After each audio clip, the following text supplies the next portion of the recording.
But now I don't see those cobbles and curbs. I don't hear the blues anymore. Rough Trade is giving away a third of the first 3 months of the Rough Trade Club plus new music membership exclusively to 101 Part-Time Jobs listeners.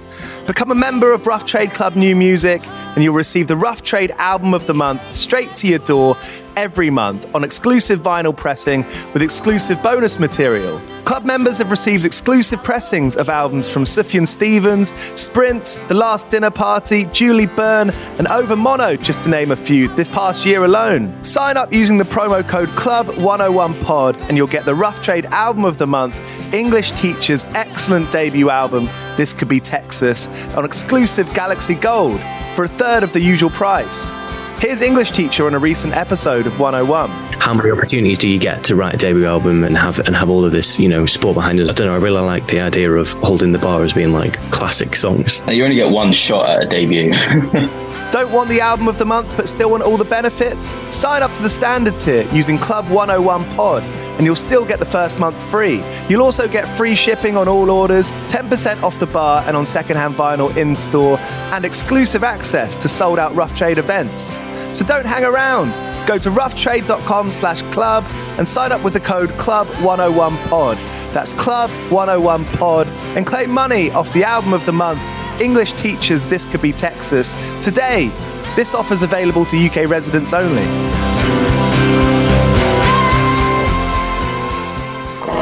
Do you play in bands? I did for the longest time. And I wish that I knew that DistroKid was a thing. I don't even think it existed back then. DistroKid makes music distribution fun and easy with unlimited uploads, and artists keep 100% of your royalties and earnings. 1 million plus artists rely on DistroKid to get their music on Spotify, Apple, YouTube, TikTok, Tidal, Instagram, and all the major streaming services. When you get DistroKid, you can see a DistroKid bank and withdraw your earnings. You get notified when you've earned royalties and you can withdraw via the app. And you can even check your streaming stats on Spotify and Apple. Get 30% off your first year on DistroKid by going to distrokid.com/VIP/101pod. 30% off for your first year. That's not bad. We know it's a tough world out there. Why don't you make it easier for yourself? And to get 30% off that free year as an artist, where you get 100% of your royalties and earnings, go to distrokid.com/VIP/101pod. All right, stay with me. I'll be right back after this. I'm Dougal from Junodream. It's Record Store Day, and we're at Rough Trade East with 101 Part-Time Jobs. Okay, 101 Part-Time Jobs, Record Store Day 2024 from Rough Trade. I spoke to Dougal from Junodream. Their record, Pools of Colour, that just came out, is a really interesting sounding record. Got loads of different sounds on it, and to be honest, I don't really know what it is. I think we're getting into quite a good time in the world with that. Hey, check out this album. I think you might like it. I have no idea what it sounds like, and if I do say it sounds like anything, it might ruin it for you. So this is what I'm going to do. Junodream, Pools of Colour, great sounding record. Here's my chat with Dougal at Rough Trade East on Saturday. We also filmed these interviews, which you can see on Instagram at 101 Part-Time Jobs Pod, and on TikTok with the same name, and on YouTube. So search 101 Part-Time Jobs on YouTube and you'll be able to see these full video interviews very soon. We've only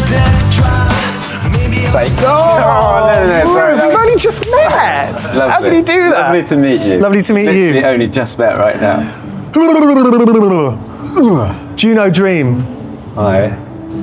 Do you have any, I was going to ask if you had any recurring nightmares, but that's probably not the best place to Let's start. start there. I actually do. I have the plane crash nightmare.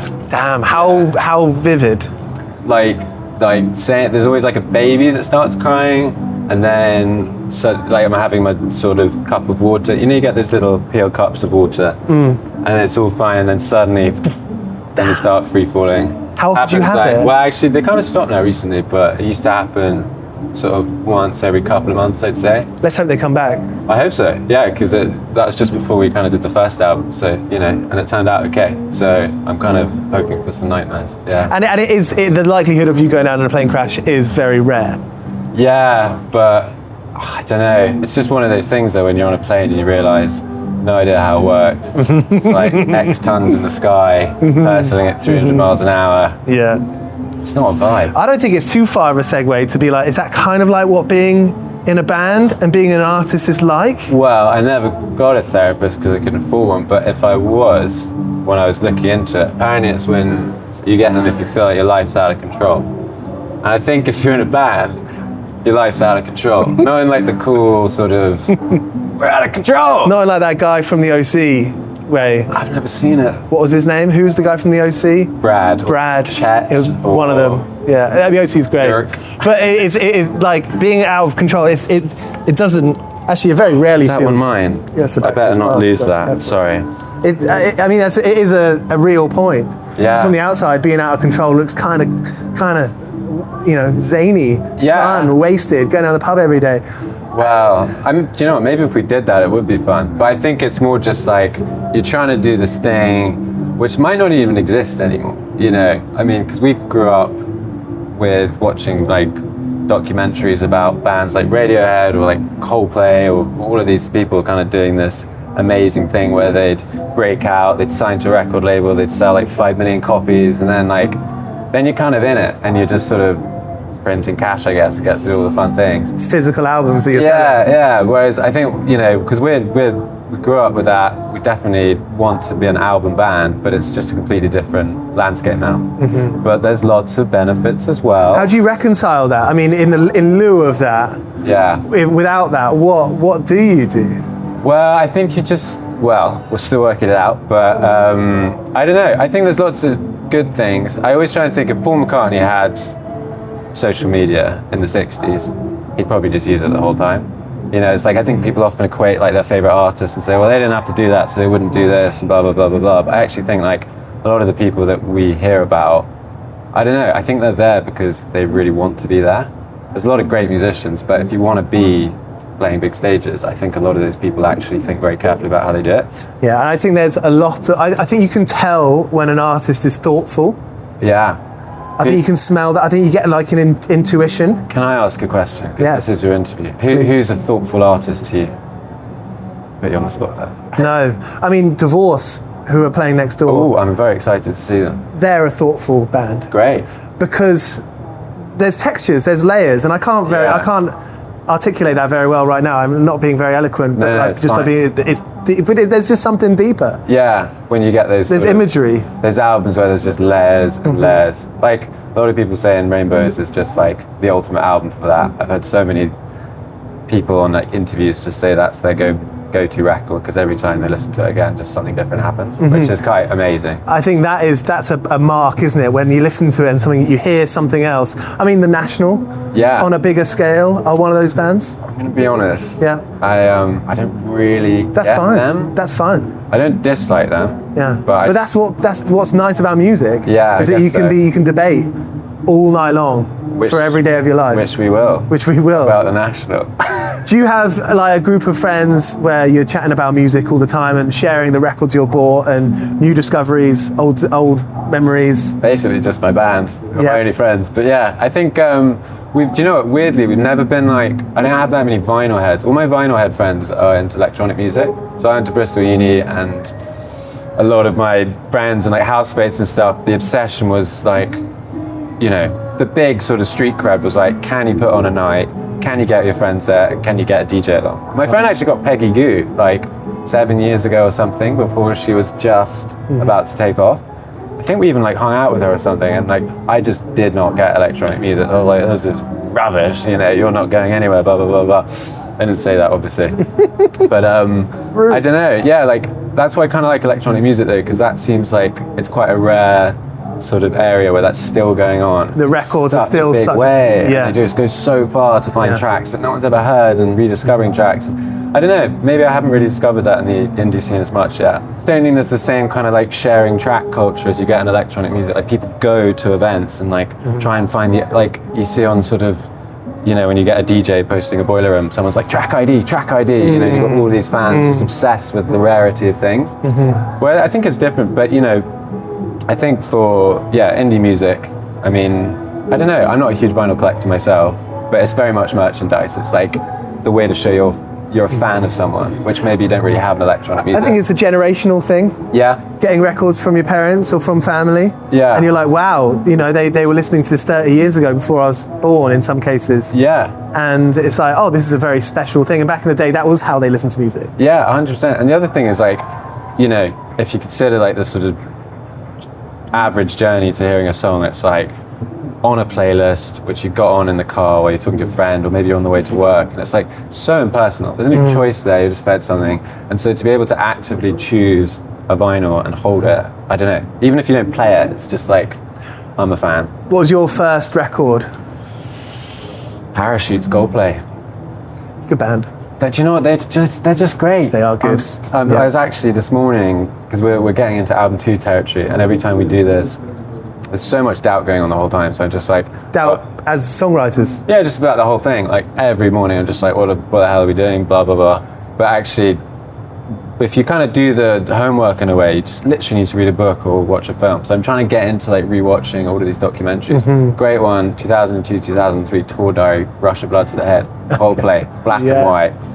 Come on! They're just like the least likely people to be superstars, but they are just, I don't know, they're just so inspiring. So I think those first 2 records for me, I just like always go back to as simple, great music. I think it's great because there's so many different avenues. Like, I guess what I was saying about streaming is, you know, Beach House, for instance, just hit 1 billion streams on Space Song. Great. I feel like in the 90s or 80s or any time before the internet, I don't know whether a band like Beach House would have broken in such a big way. Yeah. Because they're not really like showmen. They're not sort of... They're like, bands you watch on YouTube. They're on at a party upstairs where people are smoking. But I think it's so cool that they can, because their stuff is that great that it can reach those heights. But I think for a band like us, I don't know, I think we're very much, we need to be playing live the whole time. We need to be meeting people. I think the biggest sort of sense of pride for us is, first of all, the music, but second of all, we kind of do write the music in a way to create an experience as well. We do have that in mind when we're writing a song. It's like often a question of, that would be so cool live if it goes to this bit. And I don't know, I just think for us, like, these things are great, so. And for Record Store Day, did you have a special copy of the record? We don't have any special one yet. Maybe we should get I thought I saw one online. I thought it said it was... Special one? Yeah. Maybe we just changed the tag to Maybe, Star yeah, smart. Oh no, we do, sorry. I'm mistaken, we've got these limited edition ones. So it's all, I won't bore you with it, but I will. We've got these like, a logo. Is it bad having a logo? I think that's cool, actually. We're talking about graphic. Let's talk about that in a sec. But, you know, we've got these sort of, we kind of accidentally came up with this 5-block color logo when we started, before I was a graphic designer. And then when we came to making this record, we had this title track called Pools of Colour. We were like, let's call it that. And then it became all about how we can represent colour in the world, which some people think is quite bleak right now. And so that's what the whole album's about. And there are these vinyls which have a colour each. Very nice. And we're kind of hoping people would be like, oh, just get them all then. And a few people have, which is sort of good. I mean, money is kind of more blunt and opaque now. You know, I feel like if you earn £30,000 and live in London, you're not saving much of that. No. And I think it's important that we do talk about it. Yeah. And I think it's important we know what other people are, because British people, we're quite crude about money. Yeah. We're quite small about it. Do you think, I often think people are quite touchy, that no one speaks about it. No one speaks about it. I'd appreciate it if people did more, you know, because it's quite confusing. It's probably one of the most important things in life. 100%. Not in a sort of shallow way. No, but you need money to do anything. Yeah, if you're like going to get your morning iced latte, like fly private jets. Fly private jets. I want to fly for a private jet. How have you kind of reconciled that? You're a graphic designer. Yes. I mean, that's quite a good job to have in a band because you can make stuff for the band. Yeah. But you can work for other people. Yeah. Maybe on the go, a bit of remote WFH in there. Yeah. Work from home. Yeah. I was thinking WWF. Yeah, WWF. Save the pandas. Oh, is that? I was thinking Now WWE then. Yeah, there we go. Yeah. Yeah, I think I don't know. We've sort of. It's tricky because it's very hard to do with a full-time job. I mean, I actually had a full-time job in advertising for all of, I think, 6 months. I actually got fired twice, and I got fired twice because I was so distracted when I was there. I was sort of doing these projects, and you know, it was a good job, and I don't know. I was so into what I was doing on the outside that it just was never going to work. So we've all found ways of like side hustling to sort of keep this, I don't know, just to protect this thing that you have. And giving it value, I think, is something that's actually pretty innovative and radical. Yeah. Because you say, this thing that I've made, that I've shared, and people come to our gigs, and we have a small team around us with a label manager. Yeah. Actually, if you need to value that. Well, you don't need to, but like valuing it is probably the coolest thing you can do. I think so. I mean, again, in my opinion, I think it's so dependent on what people want. I mean, I kind of have this thing with artists, or like music in general, where some people get a bit sort of sore, or they're just like, I don't really care about, how it goes, or this, that, and the other. And I sort of think, well, if you didn't, you probably wouldn't. You'd be happy just playing it in your room. Like I think there's no shame in saying we want to be fucking big. It's not because we want to make a load of money, but it's for us. I think it's like we're very into the whole world we're building. It's like, for me, if like I write a song, I'm thinking about the color of it, or what the music video is going to look like, or what the stage production is going to be like. And they're all big things. And I'm like, I want to do those things. So to do that, we need to grow. That's your language. Yeah, I think it's communication. So. Yeah. So, I mean, a big dream for us is to play, we want to get to 2,000-3,000 cap venues for the stage show more than anything. It's not the production. Yeah. The lights, and create those moments, because we've got these moments in these songs where I'm just I want people to feel that. I want to feel it. What's the moment where you have felt it? What bands have you seen where you've thought, fuck, I'm being elevated right now? Well, yeah, I mean, I saw Young Fathers at the Albert Hall recently. That was amazing. I mean, they actually had no stage production. They just had this sort of blank thing at the back. And I was like, but I'm quite short-sighted, even with my glasses. So I like the big screens, but then as soon as the show came on, they just projected all these shadows. And suddenly this completely organic stage show is happening.